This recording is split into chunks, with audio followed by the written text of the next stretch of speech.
This week on Inside Boulder News. This one-day event will give those in Boulder the chance to wipe away active warrants. Rec Center staff receive safety training to keep patrons safe.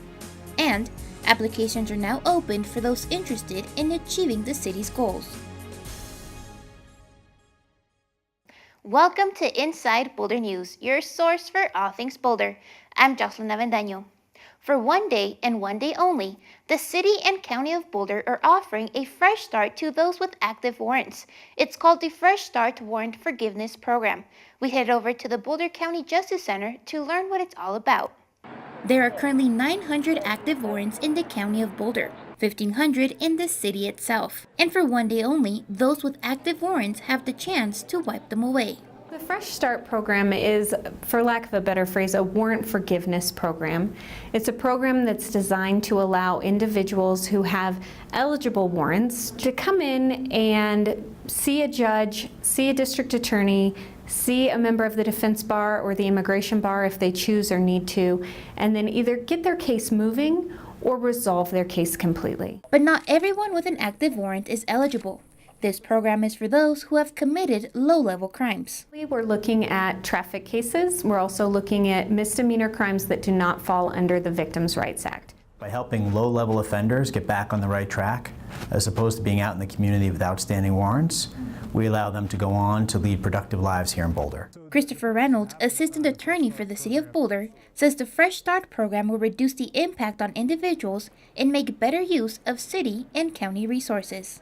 Taking care of cases out of custody is just a better thing, especially for very minor offenses like all of the offenses in the city's code. It's just better to take care of those out of custody than out at the jail. The Fresh Start event will be held on Saturday, April 13th from 9 a.m. to 3 p.m. at the Boulder County Justice Center. No appointments are necessary. For eligibility information, please visit the website seen on screen. The city recently kicked off its Subcommunity planning project in East Boulder. Subcommunity plans help the city implement major goals of the Boulder Valley Comprehensive Plan by helping the Boulder community communicate their expectations for the future. Earlier this month, the city opened up applications for those interested in participating in the East Boulder Subcommunity Plan Working Group. In 2018, Council directed staff to re-establish a subcommunity planning program. It was kicked off earlier this month. A subcommunity plan is really a tool for the Boulder community that will communicate expectations about the future of different areas of the city over time. With subcommunity planning, the city is better able to implement some of its bigger picture goals that come from the Boulder Valley Comprehensive Plan. Some of those goals include housing and climate goals. In order to implement all of these great ideas, we need to take a more fine-grained look at how some of these concepts might impact different neighborhoods. Subcommunity planning allows us to look at different areas of the city, really focus in on the neighborhoods in those areas and see what opportunities and challenges might be. The city identified East Boulder as the first of 10 sub-communities that will be part of the program. But first, the city would like to collaborate with community members to establish a project working group. That is going to be a group that works really closely with our city planning staff and any consultants that we bring onto the project to help us take a look at different areas of opportunity, to better understand the neighborhoods in the area, and to help us sort of inform some of the recommendations that are going to be coming out of that plan. Applications for the East Boulder Working Group are now open through Friday, April 19th. Community members are encouraged to apply for 2 available Community Connector roles and earn a stipend for their participation. It's a great opportunity, I think, for people to make decisions about what they want to see in their neighborhoods for the next 25 years and how they're interested in sort of evolving as a community, how they're interested in achieving some of these citywide goals. To apply for the working group and learn more about East Boulder and the planning process, visit the website seen on screen. On Monday, April 15th, the city will be holding an irrigation ditch open house. Irrigation ditches are man-made channels that deliver water from natural sources to homes, farms, businesses, and industries. Many properties around Boulder are located near irrigation ditches. During the open house, local ditch representatives will be available to answer frequently asked questions such as the ownership of ditches, the flow, and the reason why ditch companies remove trees. The open house will be held on Monday, April 15th from 4 to 6 p.m. at the city's Municipal Services Center. To learn more about the city's irrigation ditches, please visit the website seen on your screen.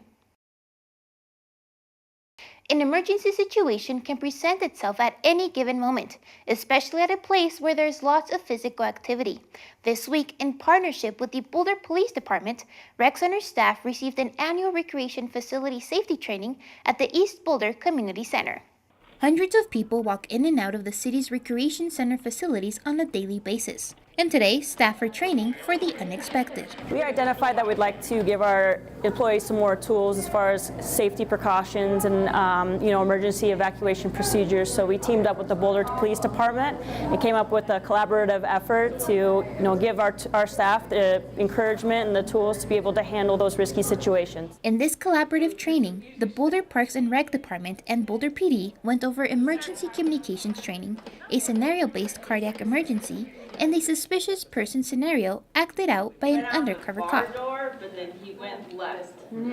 Once we introduced the concept of maybe a predator in the building and just seeing the looks on their faces, it's like, I did see that, and okay, now I know what to say and I know how to respond. I think that they are walking away tonight feeling a little bit more prepared than they did walking in. The Parks and Recreation Department holds in-depth trainings like this one every year to keep both patrons and staff safe. Whenever you have a facility like this and we see a lot of people come through our doors, it's important that we provide these resources to our staff to not only protect them but our customers. So, it's our job to make sure we're practicing these safety opportunities and, get our people in here practicing some scenarios. Emergency situations happen. Staff say that these instances require training and are crucial to keep community members safe. We want to plan for anything that can possibly happen. Working with fire rescue and AMR and now having the opportunity to work with PD is just going to make us that much stronger. Thank you so much for joining us on this week's edition of Inside Boulder News. If you have pictures, news tips, or events you'd like to see featured, we'd love to hear from you. Connect with us on Facebook and Twitter. You can also sign up to receive video updates right in your inbox. Just go to boulderchannel8.com and click on subscribe. Have a good week.